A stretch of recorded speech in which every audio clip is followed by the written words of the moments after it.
10 Suns is a family game for 2 to 6 players, where resources dwindle rapidly as the game plays out across 40 minutes. The aim of the game is to be the one with the most prestige at the end. Setup is simple, as you can see here. No game boards, just cards of different sizes and lots of cubes. Energy cubes, really. Each turn, flip over a number of cards from the Black Influence deck equal to the number of players plus 1. The row of cards is known as the Mortal Plane, and the cards are referenced as spaces 1 to 3 from left to right.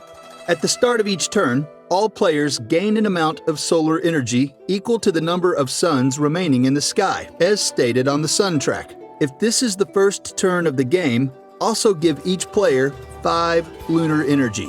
Sarah is the one with the bow card. She draws cards from the Blue Palace deck equal to the spaces in the Mortal Plane. In this case, 3. She also takes 2 lunar energy from the supply. These are bonus items she can now assign in any combination to the spaces in the Mortal Plane, with the only rule being that you cannot put more than 3 items in any single space. Yes! They allow her to manipulate the value of each space using these items. She really wants the second card, so she tries to put more items on the first space, hoping it will cause others to go for space 1 instead.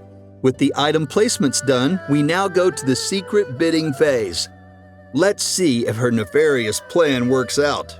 Her opponent is Choi. He secretly places some of his solar energy between the second and third spaces. He also throws in a lunar energy on the third space for good measure. Then he goes wild on the first space with 5 solar energy. After all, the player who has the most energy in each space gets everything there. When all players are done with their secret bidding, the bids are revealed. Again, starting from Sarah, players now take turns to use any of their existing god's powers. This is fully optional. Sarah has no god cards at this point, so she passes. Choi, on the other hand, triggers one of his powers now, tilting the card to the right once. When all activated powers have been resolved, the next phase is to determine the winner of each space. Sarah only has a total of 1 energy on the first space, so Choi wins everything on space 1. Every time someone wins a space, their position on the Bagua track goes up by 1.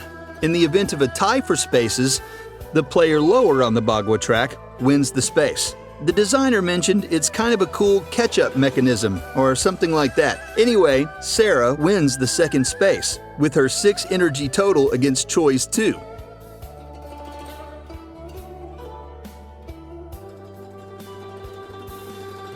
In the third space, it's a monster with 4 health.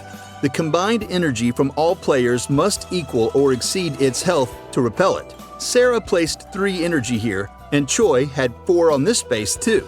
They repel the monster, but the one who dealt it the most damage is Choi. So while everyone gets 2 prestige points for defeating it, Choi gets a whopping 5 prestige. If they had failed to defeat the monster, then all players who placed at least 1 energy here would have lost 2 prestige instead. Yeah, you can totally see how this can be a mini game of bluff. Being the highest damage, Choi also wins all bonus items placed on the monster. If there was a tie, no one would get the items. Now we go to the palace phase, where players can build up their palaces using the bonus items they just won in this turn. Choi already has 1 palace on 3 cards, so he adds 1 more to it and expands it to a 4-part palace. He places the other 2 newly acquired palace cards onto a new spot, building yet another palace. He is smart, because everyone can have a building limit of up to 2 palaces at any one time. So why not? He can choose to complete and submit his palaces now for bonus, prestige, and lunar energy. But he is patient. Choi knows a larger palace gives a bigger bonus, so he decides to continue expanding his 2 palaces instead of just submitting them. Finally, we come back to the Bagua track. Do you recall how the players won cards from each space earlier? At the end of every turn, we check the Bagua track to see if anyone has crossed the value of 4. If so, the lowest player on the track now gains 4 lunar energy, and all players reset their positions on the Bagua back to 0. The player with the lowest prestige points also gets another 4 lunar energy. Yes, yet another catch-up thingy again.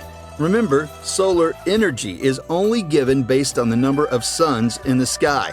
It gets lesser and lesser over the turns, and you cannot store solar energy, so you might as well use them up completely each turn. Only lunar energy can be carried over. My advice? The way you use your lunar energy is an important key to winning the game. Focus on your palaces.